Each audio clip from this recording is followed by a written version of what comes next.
All right, coming up on a Monday edition of OGP, Prove It. Developing a three-tier system for the New York Football Giants players that have a bar set for themselves coming into a critical first year under Brian Daboll, the new regime of Joe Schoen. Who needs to have success and where is that bar being set? We start to compartmentalize, set expectations as we roll through the offseason here right after the theme music.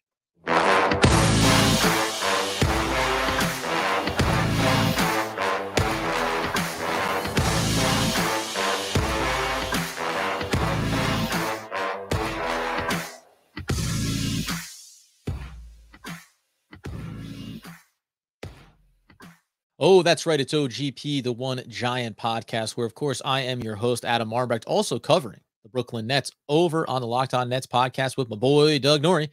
We thank you for making us a key compartment, a key moment, a key piece of how you start your day. No generational season ticket holder in Andrew Makowitz, but it doesn't mean that the offseason doesn't roll on.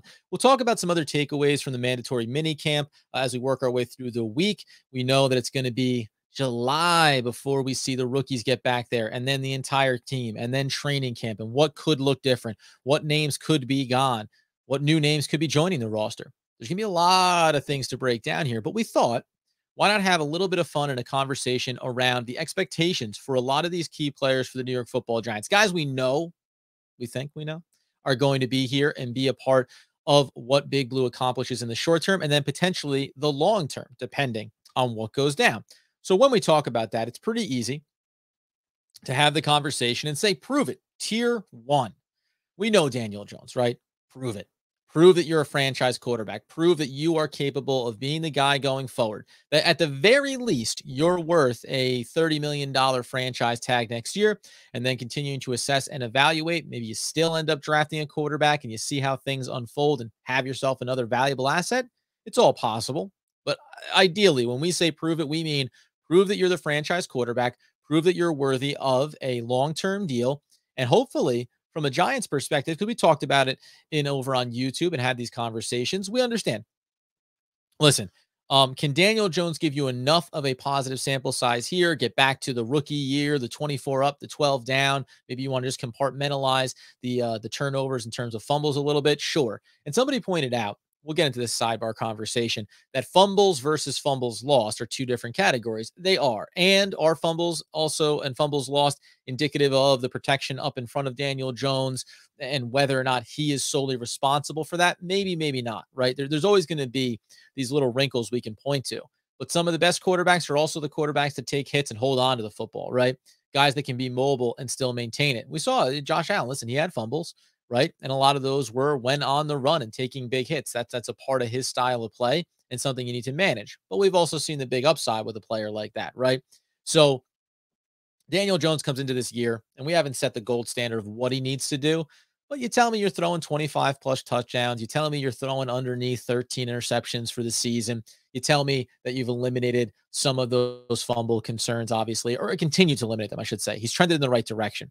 But we know he also had injuries, missing 6 games last year. So when you look inside some of those numbers, again, you want to open it up, you want to grip it and rip it, but you want to see everything being done with a level of quality control around him as well. So he is the biggest one. We know that, right? Nothing could be bigger than the quarterback position.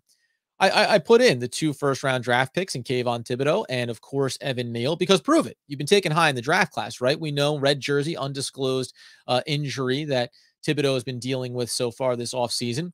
Prove that you were worth those high draft picks. Same thing for Daniel Jones, 6th overall pick, 5th overall, 8th overall, 10th overall, 12th overall, 17th overall. If you're picked in the first round, there's a high bar of expectations no matter when it is, and you need to prove that you can be the player that the franchise thinks they've brought in. And the reason why those guys have to be there year one, day one, is because you are the cornerstones for this new regime under Joe Schoen, right? There's no excuses to be made. You cannot have, in my opinion, a first-round talent, and this is why the Daniel Jones draft pick and selection, we move past it once he's a member of Big Blue, but you look at it and you say, well, how long? What is the learning curve here? Guys like Evan Neal on the offensive line, you can show it. You can show it all through training camp. You can show it week 1. You can alleviate any of those concerns. And that's why I also included Thomas in there, by the way, too. This is more because, again, rookie season, struggled a little bit, started to figure it out. Year number 2, really start to get underneath him there. But we're now entering into his 3rd season, and there's some injury concerns, right? So I think his prove it can be more on the health side of it, that can you do it and dominate and do it with consistency going forward. So he's there as well. Again, high draft pick, right? And the reason why I think he's in that mix is because you know that if you are Joe Schoen and you are Brian Dable and you're this new regime, you're looking at Thomas and saying, we love what we've seen on tape from him. We get it. Everyone in the building loves him. Okay, great. He has to prove it, though, this year so that you know when it comes to the 5th-year option and you know the long-term extension, you're ready, willing, and able to do so. So it is a big season for Thomas as well. To say nothing of Kayvon Thibodeau, right?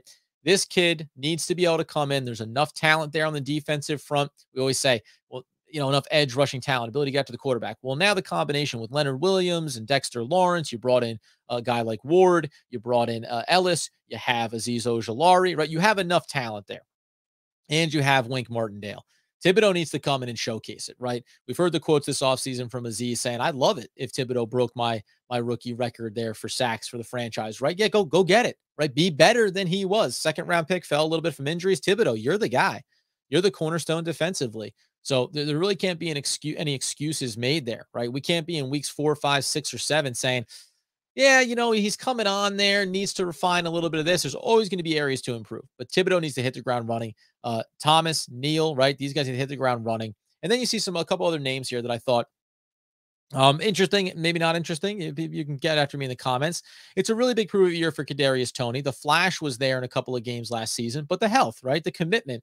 And can you be that dangerous weapon with consistency week in and week out? If so, then we know we're already now building our nucleus at the wide receiver position, regardless of what goes on with Kenny Golladay over the next year or two, regardless of Sterling Shepard and his injuries, regardless of Darius Slayton, right? We know that we have a player that we can rely and count on there.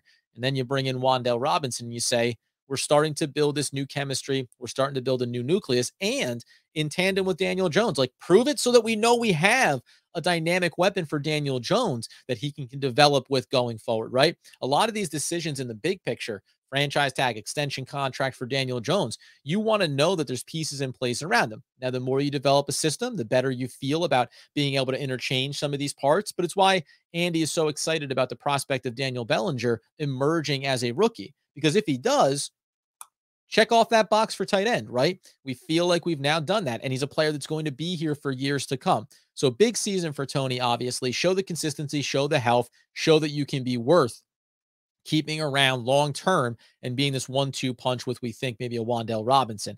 The other guy is Adoree Jackson. Andy and I talked about him on a previous one, and Andy said, pretty high on what he can do for this team going forward. But remember, even though it was a down year for James Bradbury last year, he was on the field. He is a number 1 corner. He has that ability, has shown that talent 2 years ago. So Adoree, you are now, you're in a prove it year from the sense of prove it on the field, that you can be the guy that locks up number 1, and then also prove it from a leadership standpoint, right? Because you're the veteran, experienced player there in that secondary. We have high expectations for a guy like Xavier McKinney as he continues to progress in his development, but Adoree Jackson can get brought back on another contract going forward. He's still in very much the prime of his career right now, and going to be entering into the prime of his career, I should say. When we take a look over at the Giants draft room, cap room, excuse me, we can start to see that Adoree Jackson, who sits there on the, as I pull up, had it up here and lost it for a second. When you pull up Adoree Jackson and you know that here is a guy that's sitting right now on a contract that's going to be representing all the way through 2023, right? But he's right now sitting on a cap hit this year, yearly cash of 10 million. Dead cap hit would be obviously a 19 dead cap if they moved on from him. And then the following year, though, they're going to have him on cap hit of 19. They're going to have 10 million in dead cap if they released him, 12 million yearly cash. There's a restructure bonus there. There's also a roster bonus at 1 million, signing bonus at 4.5 million, $11 million base salary. So all totaled up, the cap hit next year will be 19,488. At 28 years old, that's totally fine. What about at 29 and 30? It's interesting because he's just in there this year and then next year where you go, same kind of waters maybe as James Bradbury, regardless of regime change, of saying, is that going to be worth it? Where is that dollar amount going to be? Now, the team's overall success is going to dictate if it's worth it, because if you think, hey, we're turning the corner here this year, and then next year we're really in that conversation for the division, making the playoffs, and then the following year in that free agency period coming off of Adoree Jackson, when there should be some money to spend, if you say, hey, we keep him around, we're talking deep playoff run. What does the cap hit look like? What do those figures look like, let alone anybody else that they draft or bring in? So it's a prove it year from that standpoint for me for Adoree Jackson, because if he wants to get a little extension here or stick around with this team or even get himself a big payday, it's only going to benefit Big Blue. He might be a fringe tier 1, tier 2 prove it guy, but I put him in there because it's interesting to see what this year looks like for him, knowing how young this secondary is going to be, a lot of moving parts, and then the value of Wink Martindale's system. So keep an eye on him for sure. When we talk about tier 2, there's a handful of guys that I think matter here, and we'll talk a little bit about money along the way as well. Kenny Golladay, I think, is one first and foremost, obviously. And again, we can say that he's not a part of the long-term future for the New York Football Giants, but again, as we look over at his contract number and coming off a disappointing season, the injury bug obviously has been a big part of it. And Joe Schoen, by the way, coming out of rookie and mandatory and all these little, all these little off-season programs before we talk about the full training camp get underway. The general consensus from the media was there's an anxiousness about Joe Schoen when it comes to, I want to see the guys out there and healthy, right? A lot of red shirt players out there. Now, the New York Football Giants coming into this year, total cap hit when we talk about Kenny Golladay, 21.5. We know that big dead cap number. It's why it made it hard to get away from him. Next year, though, he's going to hold a 21.4 and a 14.7 in dead cap. Now, flexibility around that number if you want to, certainly for the Giants with more cap space, and then whatever else happens with different contracts around the team.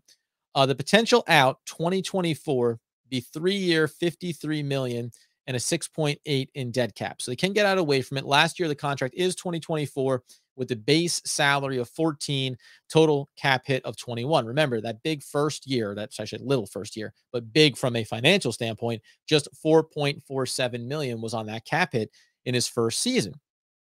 To me, it's a big prove it year, because what does he look like? And this is why I say Adoree Jackson, maybe he should be tier 2, because what can you show me, Kenny, this year that means we can keep you around next year? And that's kind of the point. We'll have the money. We can afford to keep your cap hit on the books next season, 2 seasons from now, if you want to frame it that way, because we're going to have to bring back, extend, re-sign a couple of guys, maybe even a franchise tag for a Daniel Jones. Okay, fine. We have the money to maintain you. If you prove your value this year, then next year we can quote unquote eat the final year of your contract and know that we're going to have Kadarius Toney still at a reasonable cap hit. We're going to have Robinson at a good cap hit, Bellinger, other young players, and maybe draft another wide receiver that the following year can be ready to really emerge. And I think that's a little bit of some of these question marks, even just to mention Adoree Jackson one more time.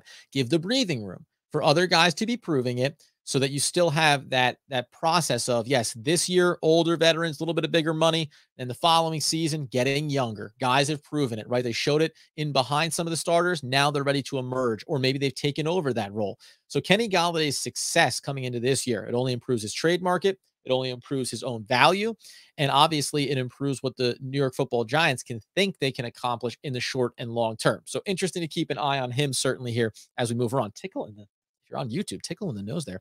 The other guys that I thought about here, Robinson and Robinson, the law firm of Robinson and Robinson. First, obviously, it's Robinson on the defensive side of the ball. I think this is massive, knowing what was possible there. He shows up with that speed and that size and that strength and the ability to cover downfield. This is the 1-2 punch, right? Adoree Jackson's on a prove it, because can he be a part of winning ways here for the New York Football Giants and hold over as they look to accomplish some things in the short term? Is there a second contract out there for him in Big Blue? Arron Robinson, it's a prove it year because it's there for you, brother. You can go ahead and step right in and lock it up when we talk about looking on the outside and saying you can be the future number 1. And even maybe, can you at least be a solid elite 1A or high 2 in this league. If you can do that, you set the table for your next contract, and you set the table for the Giants to say, now when we think about adding in slot corner position, we talk about obviously Belton. We know we have Xavier McKinney. Hey, start checking off a number of these boxes, because even if Adoree Jackson proves it, for how long does that matter? Arron Robinson can be a part of this team going forward. He is in a massive spot to prove it this year and be a part of the core of that secondary. So we hope that he can get that job done, and it's only going to benefit the New York Football Giants and Wink Martindale. So how does he benefit? How does he look? Hopefully, what we want to hear when we get to training camp, and it doesn't matter. We said this all along. We know we got into some kerfuffles here when we talked about Julian Love. But anyone, either prove it or don't prove it, I just want Andy and I just want the sample size that says you're not going to be the guy going forward. Fine. We live with the results this year, and we want to see what we can do in next year's draft class and free agency, right? But if Arron Robinson this year proves it, lock that up, man, because if he can, all of a sudden we take one more need off the board going to free agency, which means the pool that we can spend on bringing back key talent, franchise tag, etc., or going out on the market, that gets a little bit bigger. We know we're going to have a lot of money, but let's be able to spend that to drop in key pieces. Like, a pause here before we get into Wan'Dale Robinson and Dexter Lawrence. Another guy, by the way, I didn't really put him in here. It's a little bit early to tell. I mentioned him at the top, Daniel Bellinger. Like, prove it, brother. Like, be a part of the fold here, right? Daniel, but because he was drafted, I don't think we can set that kind of expectations and really say, hey, you got to prove it this year, right? The pause that I want to put on it, though, is that the reason why it's so critical that some of these guys show up this year for us is that when you know you have money coming, which the Giants are going to next off season, you don't want to say, yeah, we have all this money and we have 13 holes, critical holes to fill, right? And we're going to get to some other players here in a second that I think can really help move the needle on what the Giants have to accomplish next year. And it's why someone like Kenny Golladay or Adoree Jackson matters, because it pushes that timeline of when you have to replace a position one more year down the road, potentially. If any of these players here, if Golladay, if Robinson, and I think that's a little bit different scenario, but Dexter Lawrence, we'll get to in a second. If these guys don't prove it this year, specifically, let's say Kenny Golladay for a different reason, and then we talk about Arron Robinson for a different reason, and Dexter Lawrence. Those two guys probably fall into a similar category. If Golladay proves it this year, then you extend when you need to replace another wide receiver, and you at least know you still have that talent pool there and consistency. If Arron Robinson proves it, then you know, hey, do we need to take a high draft pick next year or go to free agency for a cornerback? Maybe not. We can push pause for one more season. Likewise, for a player like Dexter Lawrence, he's in a critical situation here. We know that he's up for a contract. With everything else that Wink Martindale's system is predicated on, there is a pressure here on Dexter Lawrence to affirm you were taken as a first-round talent. Can you prove that value? And the more that you prove it will impact a player we'll talk about in tier 3 here in a second. But we know how massive it is, right? It can't just be that you're a piece. You can be a piece, but if you're just a piece, how much money are we willing to invest when it comes to re-upping you this offseason, next offseason, right? Because that's the big question mark here. And everyone around him can play up to a level. And we saw this when we talk about Linval Joseph going back a number of years. We talked about it with BJ Hill this past season, right? All of these guys, you look at them and you say, well, what's their value to us versus what's their value out there on the market? And maybe the past regime incorrectly looked at what these guys were capable of and misjudged it and left the cupboard a little bit more bare for Joe Schoen. Likewise for Dexter Lawrence, you don't want to overvalue what he's doing if the rest of the defense is playing successfully under Wink Martindale, but you don't want to devalue him and find yourself saying, oh, well, player X will just step up. Maybe they will, but proven commodities are important. So a big year for him. And then Wan'Dale Robinson. I put him into this category for the same reason that Kadarius Toney is up there in tier 1. Well, guess what? If he struggles, if he has injuries, if the Giants have questions about his commitment, Wan'Dale Robinson proving himself as a high to mid second round pick, that's pretty important, right? Because if he proves it, same thing. Well, if Kenny Golladay falters, that's okay. Not like for like replacing the player, but we have another weapon here. We know we have this player. We know what he's capable of. That means, and if Kadarius Toney and Wan'Dale Robinson check the boxes this year, it's a lot easier to move off of Kenny Golladay, regardless of what his performance is. if Wan'Dale Robinson struggles, if we're talking all of a sudden it's week 12 and we just haven't quite seen it from him yet, well, now you're into potential. Did we miss the mark here? And then the big weight will come in year 2 on Robinson's shoulders to show that he's worth it. But then the question marks will be there. What do we do in the draft class? Do we need to get another weapon? Do we need to go target a wide receiver on the free agent market? We know how big those price tags have been, right? So that's as critical as anything that happens here, and why the wide receivers are part of this conversation so much at the top. Because if they aren't successful, well, you have to go back to the draft or you have to go spend on the market. And guys are getting money at the position. So all these players are critical. It'll be interesting to see how they perform.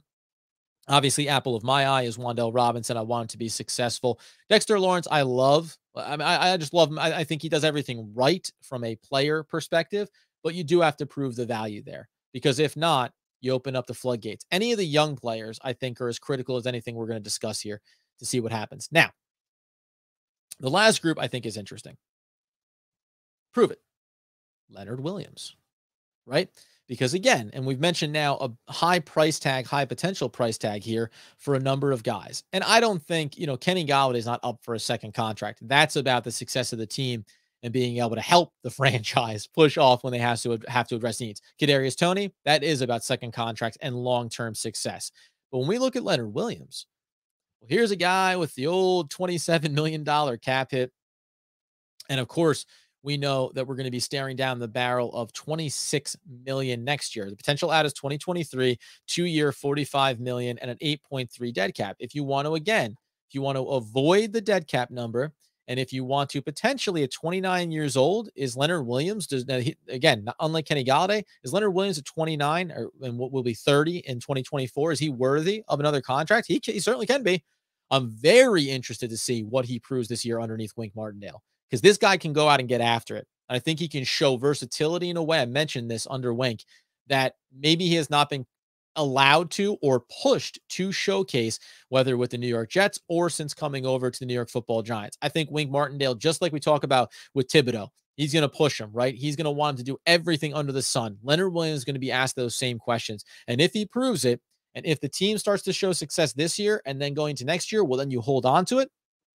You hold on to that $26 million cap hit, and then you do look at, hey, what's an extension look like? How do we keep this player around? Because the team is going in the right direction. They are vying for the division. They are in the playoffs, and that's that balance of youth and then also experience that you want to have on this roster. So it'd be very, very interesting, because remember, a lot of these younger players over their first contracts, not all of them are going to be hits. So we're going to be rotating through rookies and bringing in a younger class every single year going forward. So over the next 2 and 3 years, there's going to be other draft picks that we get excited about, we think could be contributors. So having this rolling process is important. And I'd like to think that when we talk about some of those big names, let's just run back here, right? Obviously, if Jones hits, that's a big number. Obviously, a guy like Adoree Jackson could represent a little bit of a hit. A guy like Dexter Lawrence could represent a bit of a hit.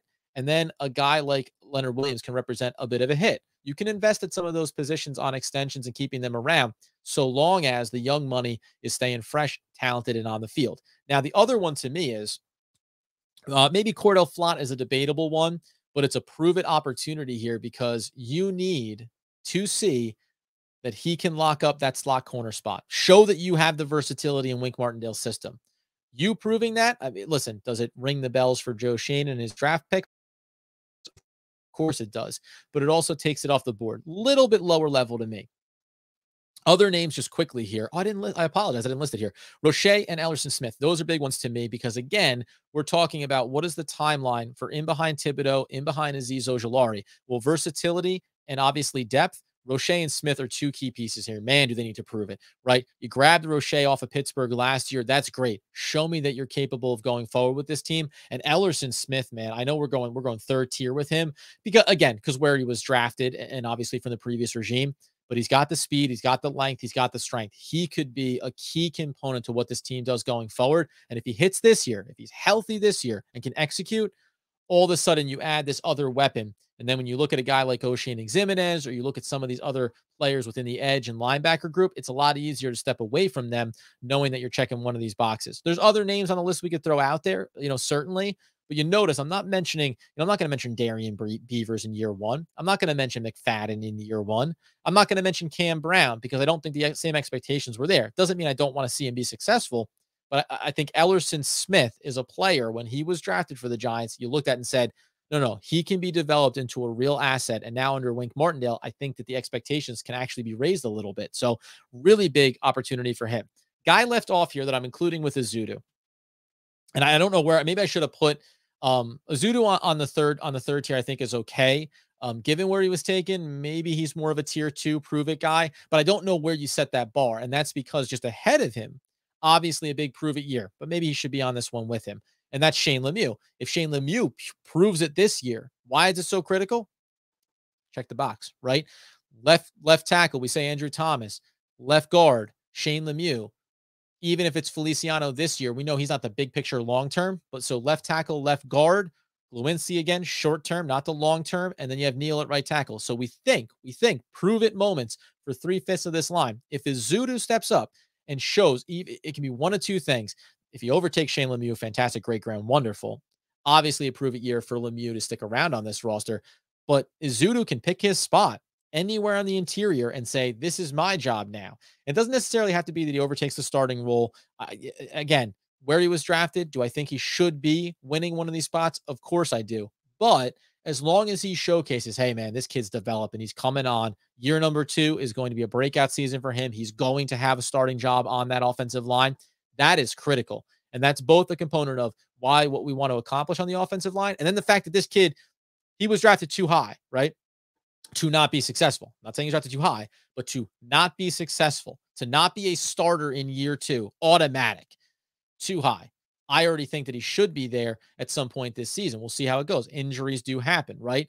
But along the way, we need to hear everything positive about Ezeudu and what he's capable of doing. And then Shane Lemieux, I think, does fall into this class as well. Listen, so we talk about, right, 5 names there in tier 3. We had 4 in tier 2, and then obviously the big top list there where we had 6 total names listed for different reasons. But all of these players do have prove it years coming up for them here. And if you talk about, we say 6'5", so 15 total players, this is not, guys that are going to be cornerstones in perpetuity across the board. We think Thibodeau, we think NEAL, we think Thomas, we want it to be Jones, we want it to be Kadarius Toney. 5 out of these top 6 here, and certainly if Adoree Jackson sticks around. But then you talk about a Robinson and a Robinson. Those guys can be cornerstone players on second contracts. And then you talk about Ezeudu. You talk about maybe an Ellerson Smith. I'm just going to try and cherry pick here, right? 8, 9, 10 guys here out of these 3 tiers have something to prove that sets the expectations for where this franchise goes this season and then over the next 2, 3, 4 seasons. And that's how you rebalance the books here. I said at the top and throughout this, when you have that much money coming to you in the offseason, you still need to check off key boxes so that we're getting value for cost and then we're dropping in the missing pieces. We want to talk about deep playoff runs and we want to talk about Super Bowl aspirations. You have to be checking some of these boxes. Obviously, Daniel Jones is going to be the biggest piece of it, but I'll leave you with this at the end of the day, as we like to say. Even if Daniel Jones in this prove it year does not prove it, when you go into the draft next year with all of the QB talent, that's why everything else matters. That's why Thomas, NEAL, Ezeudu, Lemieux, that's why those guys are so critical. Because even if Daniel Jones doesn't turn out to be the guy, and I'm not putting anything on it, if he doesn't turn out to be the guy, you want to know that spending a high draft pick next year is going to be on a player that you believe in this new regime and on a quarterback that you think, hey, somewhere in year 1, he's in there and he's behind a solid offensive line and he has the weapons around him to be successful. Daniel Jones was not dealt a great hand being drafted by the New York Football Giants, right? And it only speaks further to a team where some people speculate, was he taken too high at 6th overall? Well, it's the worst of both worlds. A organization that had not shown a recent track record of success in the draft, combined with then taking a player that maybe would have been better suited to go later in the first round, to go to a better organization, to go to a better team that could have developed him better over the first few seasons. So a lot of proof in that pudding, but you got to check these boxes around him as well. We'll come back in. We'll feather this out. We'll keep an eye on where we had these tiers and then throw out some names, other guys that you think have some proven opportunities. You want to say maybe 4th and 5th tier here. have a little bit of a structure. We'll break down some other offseason notes around the New York Football Giants. But as we have a little bit of this break here, let's start to set expectations. And then, based on where we have them on these tier systems, start to break down what those stat lines need to look like. You can, of course, get us over on YouTube. You follow us on social media at One Giant Podcast. Get the podcast wherever you get those needs fulfilled. And if Andy Makowitz were here, he would say, until next time, as he wants, needs, and nay, demands the people know, as always, let's go Big Blue.